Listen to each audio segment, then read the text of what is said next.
Hey guys, welcome back to the channel. Hi. So இன்னைக்கு பாத்தீங்கன்னா மறுபடியும் நம்ம லெஜெண்ட் குக் சந்தியா வந்து மறுபடியும் குக் பண்ண போறா. ஸோ இந்த டிஷ் பார்த்தீங்கன்னா சந்தியா நல்லாவே செய்வா. ஸோ எங்களுக்கு பிடிக்கும், பார்க்கும்போது அவங்களுக்கு தெரியும்னு நினைக்கிறேன். ஸோ நம்பி சாப்பிட்லாம், நல்லா டேஸ்ட்டாகவும் தான் இருக்கும்.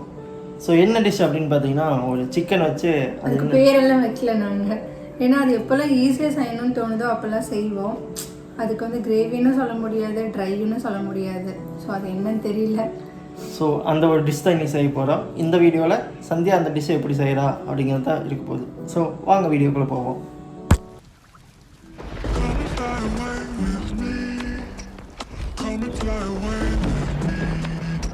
இந்த பேர் வைக்காத சிக்கன் டிஷ்க்கு என்னென்ன இன்க்ரீடியன்ட்ஸ்னு பார்க்கலாம் வாங்க.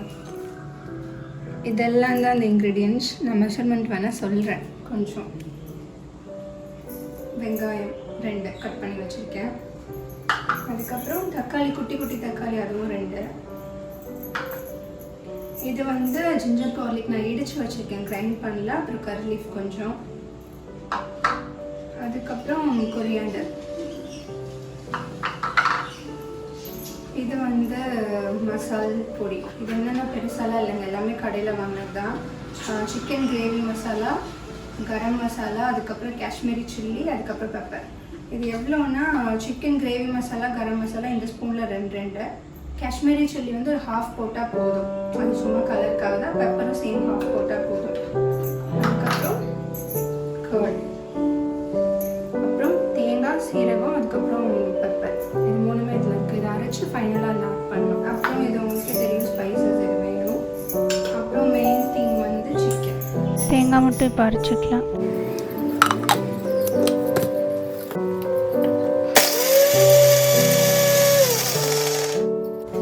இப்போ இதில் கொஞ்சம் தண்ணி ஊற்றிக்கலாம்.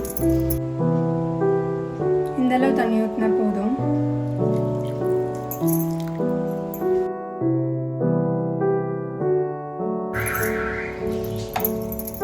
இந்தளவுக்கு கிரைண்ட் பண்ணால் போதும், ரொம்ப ஃபைன் பேஸ்ட்டாக வேண்டாம்.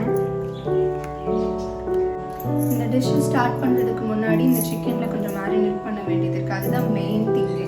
ஸோ அது என்னென்ன பண்ணலான்னு பார்க்கலாம் வாங்க. ஃபஸ்ட்டு வந்து இந்த சிக்கனை மேரினேட் பண்ணுறதுக்கு கொஞ்சமாக சால்ட் இது போட்டுட்டு, ஆல்ரெடி இதில் வந்து நான் மஞ்சள் போட்டு வாஷ் பண்ணிட்டேன், அதனால போடல. அப்புறம் ஜிஞ்சர் கார்லிக் நம்ம இடித்து வச்சுருக்கிறது அதையும் போட்டுட்டு, கொஞ்சமாக கரி லீஃப் இதுவும். அதுக்கப்புறம் நம்ம சேம் இந்த மசாலா மிக்ஸ் பண்ணிக்கிறது எல்லாத்தையுமே போட்டுடலாம். அதுக்கப்புறம் கர்ட் வந்து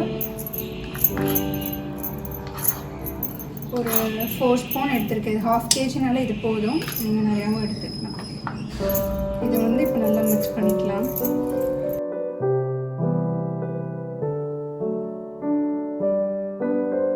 ஓகே, இதெல்லாம் மிக்ஸ் பண்ணியாச்சு. இது வந்து நல்லெண்ணெய். கர்ட் ஊற்றினதுக்கப்புறம் கொஞ்சமாக ஓகே இந்த அளவுக்கு லைட்டாக ஊற்றிட்டு அதையும் நல்லா மிக்ஸ் பண்ணிடணும்.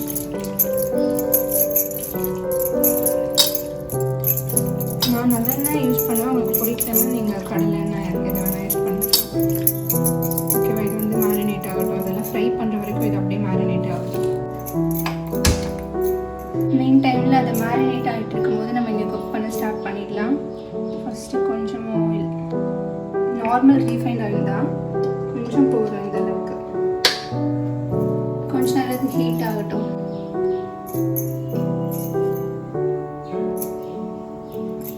இப்போ ஸ்பைசஸ்லாம் போட்டுடலாம். இது ஆல்ரெடி நான் எடுத்து வச்சுருக்கேன். அஸ் யூஷுவல் சிக்கனுக்கு போடுற அதே ஸ்பைசஸ் தான்.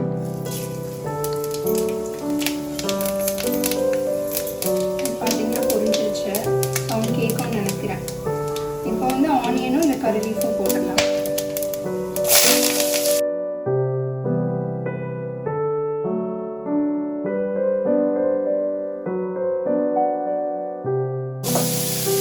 நல்லா வதங்கட்டுங்க, அப்படின்னா தான் நல்லாயிருக்கும்.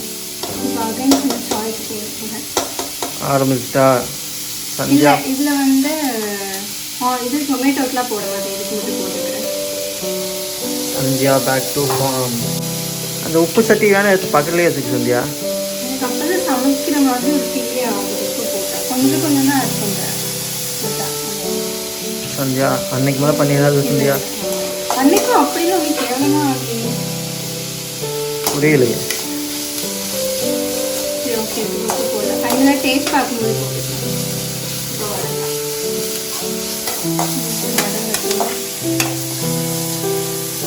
இது கலர் சேஞ்ச் ஆகும், அப்போ தான் நல்லாயிருக்கும். சரி இப்போ வந்து ஆனியன் கலர் சேஞ்ச் ஆகிடுச்சு. இப்போ வந்து இந்த டொமேட்டோ ஆட் பண்ணிக்கலாம்.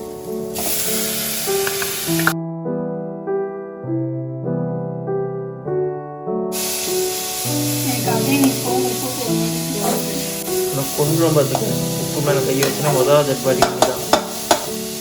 உப்பு நான் போடல, கொஞ்ச நேரம் அப்படியே வேகட்டும். இது வந்து கொஞ்ச நேரம் க்ளோஸ் பண்ணி வச்சா என்னோட குக்கிங்கில் நீங்கள் நிறைய கரெக்ஷன்ஸ்லாம் பார்ப்பீங்கன்னு நினைக்கிறேன். ஆக்சுவலாக எனக்கு தெரிஞ்சதான் பண்ணுறேன். லாஸ்ட் டைமு பிரியாணிக்கா, ஆமாம் பிரியாணிக்கு தான் நினைக்கிறேன், புதினா இல்லை அது இல்லை நிறைய பேர் சொன்னீங்க. ஆக்சுவலாக ஆமாம் அதெல்லாம் எல்லாம் செய்யக்கூடாது தான். வீட்டில் என்ன இருக்கோ அதை வச்சு அப்படியே பண்ணிட்டேன். இதுக்குன்னு ஸ்பெஷலாக போய் எதுவும் வாங்கலை. இந்த டைமும் ஏதாவது இருந்தால் சொல்லுங்கள், நெக்ஸ்ட் டைம் கரெக்ஷன் பண்ணிக்கிறேன். சாப்பிட்றது யாரோ தான். இனிமேல் நான் பிரியாணிக்கு வந்து எது மறந்தாலும் புதினா மறக்க மாட்டேன். அத்தனை பேர் என்கிட்ட சொல்லிட்டீங்க. இல்லை யாரோ ஒருத்தர் சாப்பிட்றது தானே, செஞ்சு முடிச்சுட்டா வேலை முடிஞ்சிச்சு. தக்காளி வந்துச்சுன்னு பார்க்கலாம். ஓகே தான், தக்காளி சிக்கன் போட்டுக்கலாம். சிக்கன் போட்டதுக்கப்புறம் நல்லா மிக்ஸ் பண்ணிக்கலாம். ஆனியன்லாம்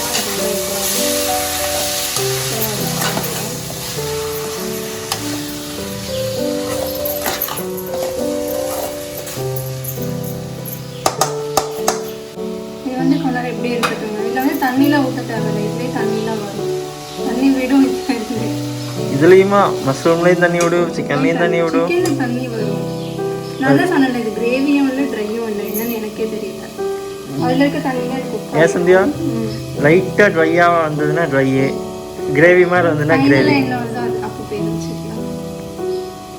இது கொஞ்சம் நேரம் ஆகுங்க, அதெல்லாம் குக் ஆகும். சிக்கன் க்ளோஸ் பண்ணி வச்சு ஒரு 5 minutes ஆச்சு. எப்படி இருக்குன்னு பார்க்கலாம். நான் சொன்னேன்னா அதே தண்ணி விடும். இதோ கொஞ்சம் ஒரு 2-3 times வந்து நான் இப்படி திருப்பி விட்டுட்டே இருக்கலாம். அப்போ தான் இந்த கிரேவி அந்த தண்ணியிலேயே வந்து அது மிக்ஸ் ஆகும்.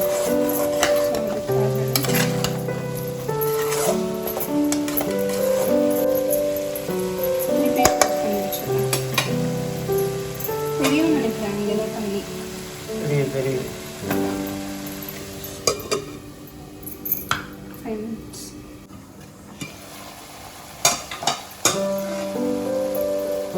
பார்த்தீங்கன்னா தெரியும் நினைக்கிறேன். சிக்கன் எல்லாமே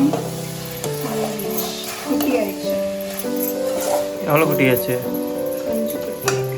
இப்போ வந்து ஃபைனலாக என்ன பண்ணுவோம், நம்ம ஆல்ரெடி நான் சொன்னேன்ல கோகோனட் பெப்பர் ஜீரகம் அதில் அரைச்சி வச்சுருக்கேன். இந்த பேஸ்ட் வந்து நான் தண்ணி ஊற்ற வேணும்னு சொன்னது இதனால தான். ஆல்ரெடி அதிலே தண்ணி விடும், அதுக்கப்புறம் இதை நம்ம ஊற்றிருக்கோம். அதையும் மிக்ஸ் பண்ணிக்கலாம். சின்ன கேரளா ஸ்டைல் சிக்கனா? நான் தான் ஃபஸ்ட்டே சொன்னேன், எனக்கு பேரெல்லாம் யாரும் வைக்க வேண்டாம். இப்போ வந்து ஃப்ளேம் வந்து நான் ஃபுல்லாக வச்சுட்டேன். உப்பு செக் பண்ணி போய் சந்தியா. உப்பு சந்தியா இல்லை ஃபைனலாக இன்னும் கொஞ்சம் இந்த தண்ணியெலாம் ட்ரை ஆனதுக்கப்புறம் உப்பு பார்த்துக்கலாம்.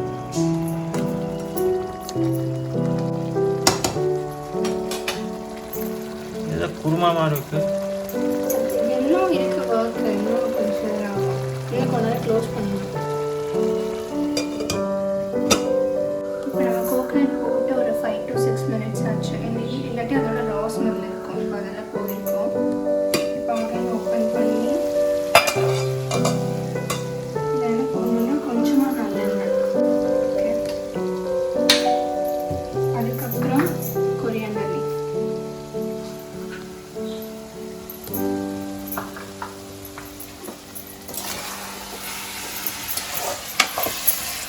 ஃபைனலி இந்த டிஷ் வந்து ஓவர் ஆயிடுச்சு. நீங்களே பாருங்க, நான் மிக்ஸ் பண்ணி பார்க்குறேன். நான் ஆல்ரெடி சொன்ன மாதிரி இதை நீங்கள் கிரேவின்னு எடுத்துக்கலாம், ட்ரைன்னு எடுத்துக்கலாம், என்ன வேணால் பேர் வச்சுக்கலாம். இப்போ ஆஃப் பண்ணிக்கலாம். சிக்கனை எடுத்துக்கலாமா, இல்லை அது மட்டன் எடுத்துக்கலாம், மீன் எடுத்துக்கலாம், அதான் சொல்ல போறியா? சால்ட் என்னன்னு தெரியல, டேஸ்ட் பார்க்கணும். சுடும்.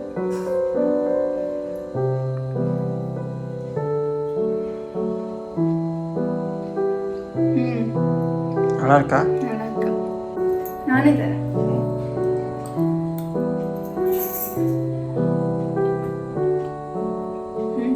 பர்ஃபெக்ட். ஸோ எனக்கு தெரிஞ்சதுலேயே சந்தியா வந்து சூப்பராக குக் பண்ணாங்க அப்படின்னா இதோட டிஷ் சொல்லாங்க இது எல்லாருமே செம்மையாக இருக்கும். ஸோ இது பார்த்தீங்கன்னா இப்போ தான் ஒரு ஈவினிங் 6:30 7 போகுது. நைட் டின்னருக்கு தான் சாப்பிட போகிறோம். அது போய் சந்தியா வந்து சப்பாத்தியோ இல்லை தோசையோ சாப்பிட போகிறா. ஸோ இந்த வீடியோ நான் இதோட முடிச்சுக்கிறேன். உங்களை கூடிய சீக்கிரம் இன்னொரு வீடியோவில் பார்க்குறேன். Until then, bye from ARUN.